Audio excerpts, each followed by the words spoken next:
Assalamualaikum warahmatullahi wabarakatuh. Selamat pagi anak-anak hebat. Bagaimana kabarnya hari ini? Masih tetap semangat kan? Ibu harap kalian masih terus sehat walafiat dan masih semangat agar kalian bisa belajar bersama dengan ibu guru dan teman-teman lainnya. Nah, anak-anak, hari ini kita akan belajar di materi baru. Tema 1, pertumbuhan dan perkembangan makhluk hidup. Subtema 2, pertumbuhan dan perkembangan manusia. Pembelajaran 3. Mari kita simak pembelajaran hari ini bersama. Masih ingatkah kamu dengan gerakan kuat dan lemah tangan pada gerakan tari yang sudah dipelajari pada pertemuan sebelumnya? Coba kalian untuk mempraktekkan kembali gerakan tersebut sambil bernyanyi lagu tepuk tangan. Nah, agar kalian ingat kembali, Ibu akan menyanyikan lagu tepuk tangan sambil kalian di rumah menggerakkan tangan kalian ya. Tangan kanan, tangan kiri mempunyai jari. Direntangkan, dibengkokkan, putar pergelangan. Acung depan, dilentikan, ayo tepuk tangan.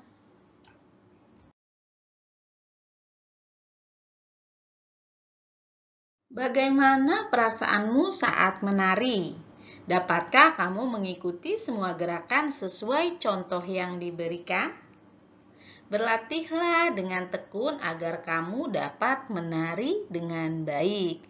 Ibu yakin ketika kalian menarinya dengan senang hati, pastinya kalian akan merasa senang melakukan gerakan tarian tersebut.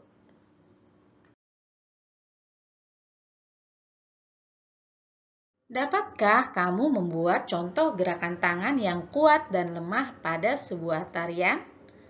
Bekerjalah secara kelompok, lalu diskusikan mengenai gerakan yang akan kamu ciptakan. Jadi di sini coba kalian berdiskusi dengan ayah dan bunda di rumah atau dengan kakak di rumah, bagaimana cara membuat gerakan tangan yang kuat dan lemah pada sebuah tarian. Gerakan yang kamu ciptakan dapat menirukan gerak benda yang ada di sekitar. Untuk dapat menari dengan baik, kamu perlu banyak berlatih. Menjaga pola makan juga penting agar badan tetap sehat.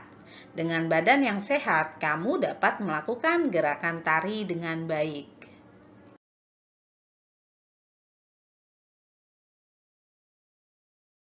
Makanan penting untuk kesehatan. Makanan sangat berpengaruh terhadap pertumbuhan dan perkembangan manusia. Makanan yang penting untuk pertumbuhan dan perkembangan adalah makanan yang menyehatkan dan bergizi. Coba kalian perhatikan gambar tersebut. Itu adalah gambar yang menunjukkan makanan sehat dan bergizi, di mana pada gambar tersebut adalah semua nutrisi dan gizi yang dibutuhkan oleh manusia ada di dalam makanan tersebut. Nah, di situ kita bisa lihat ada sagu, ada jagung, ada singkong, ada ayam, ada tempe, ikan, tahu, daging, telur, buah, sayuran, dan susu. Nah, jadi kalian setiap hari ini harus makan makanan yang sehat dan bergizi ya. Jadi makanannya harus lengkap. Lengkap karbohidratnya, lengkap protein, lengkap mineral, dan semuanya kadarnya harus seimbang. Pada gambar tersebut bisa kita kelompokkan makanan yang menyehatkan dan bergizi. Yang pertama adalah makanan pokok. Nah, yang termasuk dalam makanan pokok ini adalah biasanya nasi, kentang, jagung, roti, ubi, dan sagu. Nah, makanan pokok ini adalah makanan yang mengandung karbohidrat. Kedua adalah lauk pauk. Nah, yang termasuk lauk pauk adalah ada daging, ikan, tahu, tempe, telur, dan cumi. Di mana lauk pauk itu mengandung protein. Nah, protein terbagi menjadi dua. Ada protein hewani dan ada protein nabati. Protein hewani adalah yang berasal dari hewan, sedangkan protein nabati adalah yang berasal dari tumbuhan. Ketiga adalah sayur-sayuran. Yang termasuk di dalam jenis sayuran adalah misalnya kangkung, bayam, wortel, dan buncis. Biasanya di dalam sayuran itu terdapat kandungan vitamin. Nah, untuk jenis-jenis vitamin ini sangat banyak, jadi tergantung dari sayurannya. Tiap sayuran itu mengandung jenis vitamin yang berbeda-beda. Yang keempat adalah buah-buahan. Nah, di sini Ibu berikan sedikit contoh ya, yang termasuk dalam buah-buahan itu ada jeruk, ada apel, ada anggur, ada pisang, dan jambu. Masih banyak jenis-jenis buah lainnya yang tidak bisa Ibu sebutkan satu persatu di sini. Nah, di dalam buah sendiri terdapat vitamin dan mineral. Jadi, setiap buah itu memiliki kandungan vitamin berbeda-beda. Dan yang terakhir adalah susu. Nah, di sini susu bisa berasal dari susu sapi dan susu kambing. Nah, manfaat susu itu sendiri adalah sangat penting bagi tubuh kita karena susu itu memiliki banyak nutrisi penting yang bisa menunjang pertumbuhan tulang, gigi, kuku, dan rambut yang baik. Karena di dalam susu sendiri terdapat kalsium yang tidak hanya baik untuk pertumbuhan tulang pada anak-anak, tapi sangat baik juga untuk orang dewasa ya. Jadi susu ini sendiri dibutuhkan juga oleh orang dewasa untuk menjaga kekuatan tulang dan mencegah terjadi resiko osteoporosis. Makanan-makanan tersebut mengandung gizi seperti karbohidrat, protein, lemak, vitamin, mineral, dan air. Karbohidrat terdapat pada makanan pokok. Protein terdiri atas dua jenis, yaitu protein hewani dan protein nabati. Protein hewani adalah protein yang berasal dari hewan. Misalnya ikan, daging, susu, keju, dan telur. Protein nabati adalah protein yang berasal dari tumbuh-tumbuhan, misalnya tempe dan tahu. Vitamin banyak terdapat pada sayur-sayuran dan buah-buahan. Mineral banyak terdapat pada ikan, sayur, dan susu. Jagalah makanan yang kita makan agar selalu bersih dan menyehatkan. Makanan yang bersih, menyehatkan, dan bergizi akan membantu pertumbuhan dan perkembangan manusia dengan baik. Amati gambar berikut ini. Beri tanda checklist pada makanan yang sebaiknya dimakan setiap hari. Kemudian beri tanda silang pada makanan yang sebaiknya dimakan sesekali saja atau bahkan dihindari. Tuliskan pula alasan kalian pada tempat yang tersedia. Pada gambar pertama ada buah-buahan. Nah, buah-buahan ini adalah salah satu makanan yang setiap hari harus kita makan. Nah, Ibu mau kalian tulis alasannya kenapa buah-buahan harus kita makan setiap hari. Jadi di sini buah-buahan Ibu beri tanda checklist ya. Kemudian gambar kedua ada gambar permen.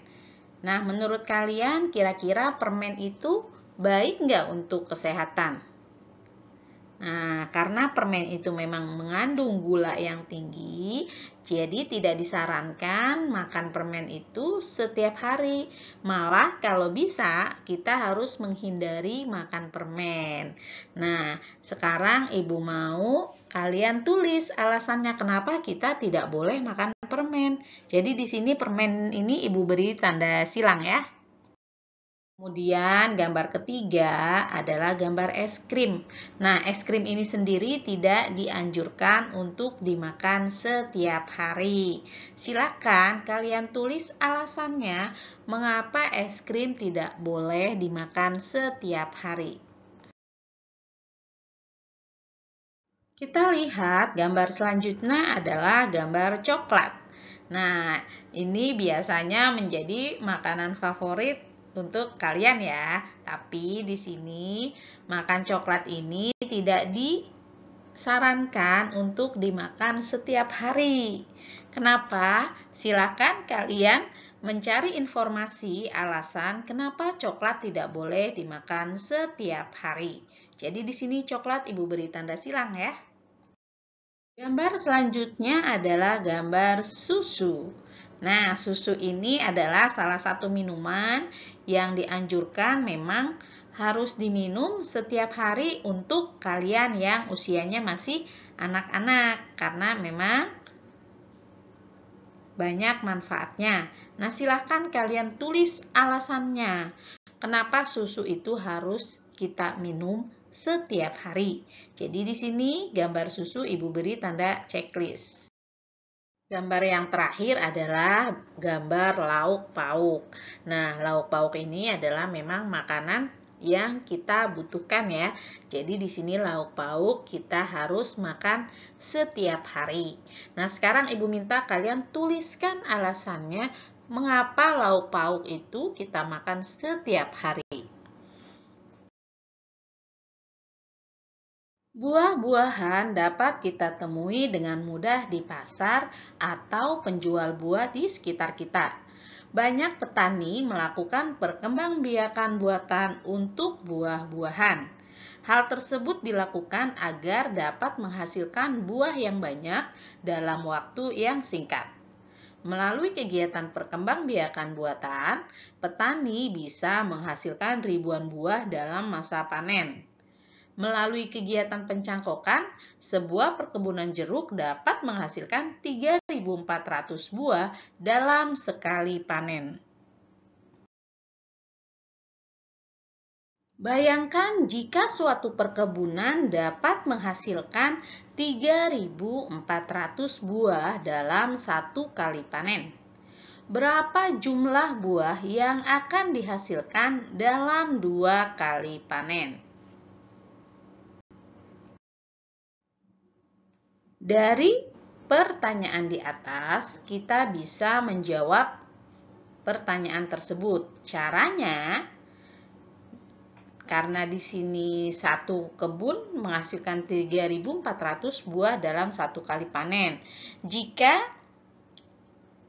2 kali panen, maka jeruknya ada berapa? Secara sederhana seperti itu ya pertanyaannya. Jadi di sini 3.400 ditambah 3.400 sama dengan 6.800. Jadi dengan soal tersebut jawabannya menggunakan konsep penjumlahan. Masih ingatkah kamu cara menghitung hasil penjumlahan? Gunakan cara untuk penjumlahan yang kamu anggap paling mudah. Selesaikan soal di bawah ini dengan benar. Silakan kalian baca soalnya, baca dengan teliti, baca dengan berulang-ulang, kemudian kalian tulis jawabannya di buku tulis dengan menggunakan cara.